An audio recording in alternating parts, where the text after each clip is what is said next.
Crack! The sound of palm-meeting cheek shattered the luxury cabin's silence. Blood trickled from Dr. Amara Sterling's split lip as she sat motionless in seat 1A, 30,000 feet above the Atlantic. "Don't you dare talk back to me!" Flight attendant Sarah Mitchell snarled, her hand trembling with rage. "You people need to learn your place." 12 first-class passengers sat frozen. Phones slid from designer bags, cameras raised. The assault had been captured from every angle. What Sarah Mitchell didn't know, as she stood there with her chest heaving and a look of self-righteous fury, was that the elegant black woman she just humiliated owned far more than her first-class seat. She owned the entire aircraft. Dr. Sterling touched her lip, smearing away a tiny bead of blood, then adjusted the small platinum pin on her lapel, the logo of Sterling Aviation. She glanced at her diamond-encrusted watch, custom-made, engraved simply with 3 letters, CEO. And she smiled. Have you ever seen the moment a predator realizes they've attacked the apex predator? Earlier that afternoon, Amara had boarded without ceremony. She didn't announce herself as the owner of the $65 million Gulfstream G650. She simply walked to seat 1A, a seat she had personally designed when she commissioned the aircraft. "Excuse me, ma'am." Sarah's voice sliced through the hush of first class. "I need to see your boarding pass again."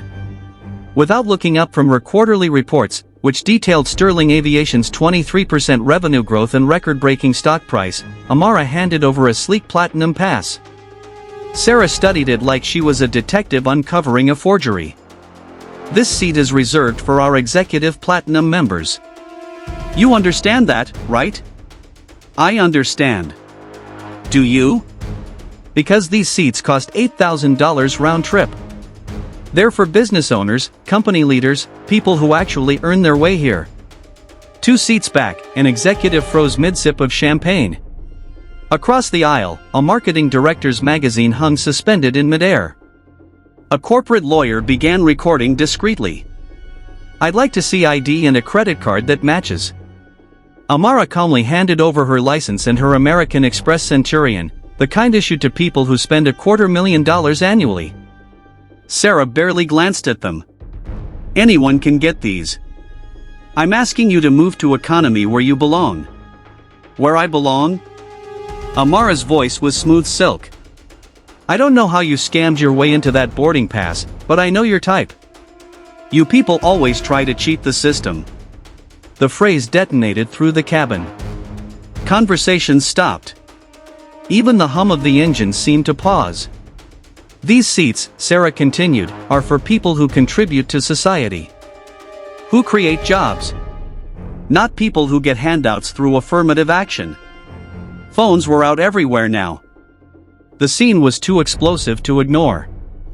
"I'm going to count to 10, Sarah said loudly, "and if this woman doesn't move, I'm calling security." Amara opened her briefcase and laid a single document face down on her tray table. The Sterling Aviation letterhead gleamed faintly under the cabin lights. 1. Sarah began. "I apologize to our legitimate first-class passengers for this disruption." 2. Amara checked her engraved watch. 3. Her phone buzzed. A text flashed, confirmation received. 4. This is exactly what's wrong with society. 5. Amara touched the contract. Page 12 bore her signature authorizing $847 million in annual aircraft purchases. By 8, the head flight attendant, Kevin Brooks, had emerged from the galley. "This woman is refusing to move," Sarah snapped. "She's lying. They always lie. They always make it about race." By 9, Sarah's radio was in her hand. "Air Marshal Williams, please report to first class." 10. The slap landed. The blow knocked Amara's head slightly to the side. Blood slid down her chin, staining the lapel of her $3,000 Armani suit. Sarah stood over her, panting. "Maybe now you'll show some respect." Amara did not shout. She did not threaten. She smiled. "You have absolutely no idea what you've just done." The air marshal appeared, tall, broad-shouldered, his hand near his holstered Glock. "Ma'am, step away from the passenger." Sarah beamed. Finally. This woman. I wasn't talking to her. I was talking to you. Step away. What? I called you. And I'm looking at a passenger with blood on her face, and you with your fist still clenched. Gasps rippled through first class. Cameras zoomed in on Sarah's trembling hand. Within minutes, Sarah's words, "you people," were trending nationally. CNN picked it up before the wheels touched down in Miami. By the time the cuffs clicked around her wrists, Sarah was still ranting about union protections. She hadn't yet grasped that the woman she just struck not only owned the aircraft, but the airline itself, and a $2.3 billion empire besides. When Amara finally picked up her phone, her voice was calm. "This is Dr. Sterling. We have a situation on flight SA-001. The cabin froze. Sterling. As in Sterling Aviation. Faces drained of color. The air marshal's knees nearly buckled. Sterling Aviation held nearly $1 billion in federal security contracts, and his own paycheck came from one of their subsidiaries." Amara's eyes met Sarah's. "I review every personnel file in this company," she said evenly. "Including yours, Sarah Mitchell. Hired January 8, 2019. Salary $52,000. 3 prior discrimination complaints, all buried by management to protect the brand." Sarah's jaw dropped. "Those were sealed." "Nothing is sealed from the CEO." The names and details spilled like a prosecution's opening statement: a rabbi, a veteran, a black businessman, each one a documented victim of Sarah's profiling. And then came the final twist. The small digital recorder in Amara's briefcase had been running since the first moment Sarah approached her seat. The audio, the video, all of it was already streaming live to Sterling Aviation's legal department. Sarah's arrogance cracked at last. Her voice faltered. "That's illegal." "It's part of our federally approved security testing program," Amara said. "Everyone consented when they boarded. The landing gear touched down." Through the window, Sarah could see FBI agents waiting at the gate. "You wanted to know if I belonged here?" Amara asked quietly. "Let's go find out where you belong." The door opened to the flashing strobes of media cameras and the dark uniforms of federal agents.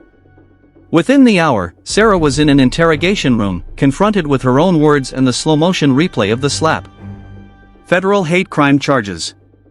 Assault on a government contractor aboard an aircraft. 8 to 12 years, plus $23 million in civil damages. While Sarah's world crumbled, Amara moved in another arena entirely, the corporate battlefield. In a video conference with the Skylux Airlines board, she laid out 4 years of buried settlements and systemic discrimination. Either they overhauled the company, paid $100 million into a passenger compensation fund, and replaced leadership, or she would release the files to prosecutors and pull every Sterling Aviation contract. Within 24 hours, the CEO resigned in disgrace, the COO was under FBI investigation, and half the executive team was gone. But Amara didn't stop there. She summoned every major U.S. airline CEO. New diversity and anti-bias standards were issued, with 60-day compliance deadlines. Non-compliance meant instant contract termination and public exposure. The message was clear: adapt or die. Within 6 months, Sterling's monitoring systems were preventing thousands of discrimination incidents across millions of flights. Other industries followed: hotels, retail, banking, restaurants, because the cost of bias now outweighed the cost of prevention. The revolution had begun with a single slap. 1 year later, Amara stood before 500 investors. She traced the faint scar on her lip and smiled. 1 year ago today, I was slapped by someone who thought I didn't belong in first class, she began. She thought she could slap progress back into silence. Instead, she woke up a revolution that changed millions of lives. That same morning, in an 8x10 concrete cell, Sarah Mitchell wrote in her court-mandated journal. Day 365. The anniversary of the stupidest 30 seconds of my life. Hate is the most expensive emotion in the world. 30 seconds cost me 8 years, $23 million, and the only career I ever had. But it gave millions of people something I never thought they deserved: dignity.